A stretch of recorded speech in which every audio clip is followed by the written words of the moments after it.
2014, 15, 16, 17, 18, 19 সালে আমি সেরা কর্মকর্তা হিসেবে পুরস্কারপ্রাপ্ত এবং 2021-22 সালেও আমি শুদ্ধাচার পুরস্কারপ্রাপ্ত এবং আমি দীর্ঘ 3 মেয়াদে মৌলভীবাজার জেলা সমিতির সাধারণ সম্পাদক ছিলাম। বর্তমানে আমি কোষাধ্যক্ষ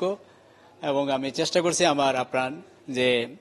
মৌলভীবাজার সমিতির কোনো ফান্ড ছিল না, তার মধ্যে আমরা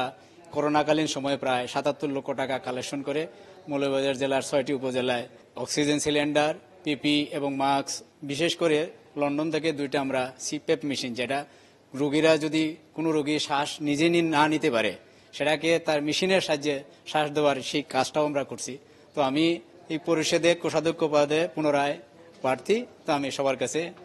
বুট এবং দোয়া কামনা করছি এই সংগঠনের জন্য যে ওই বৃহত্তর মৌলভীবাজার জেলায় যারা গরিব মেধাবী ছাত্র আছেন তাদেরকে আমরা শিক্ষা ট্রাস্ট একটা গঠন করছি, সেখান থেকে আমরা বৃত্তি প্রদান করব। তাছাড়া হলো আমরা ওই যে মৌলভীবাজার যারা বসবাস করতেছেন সদস্য যারা আছেন তাদের সাথে মানে আর সদস্য সংখ্যা বাড়ায় তাদের সাথে সৌহার্দ্যপূর্ণ সম্পর্ক বজায় রাখা এবং বিভিন্ন সময়ে মৌলভীবাজার জেলায় যারা দুস্থ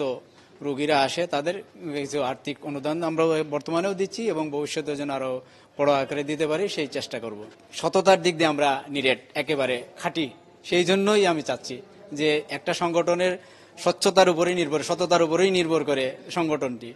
এবং যেটার অবস্থা আগে খুবই খারাপ ছিল, আমি আসার পরেই এটার এই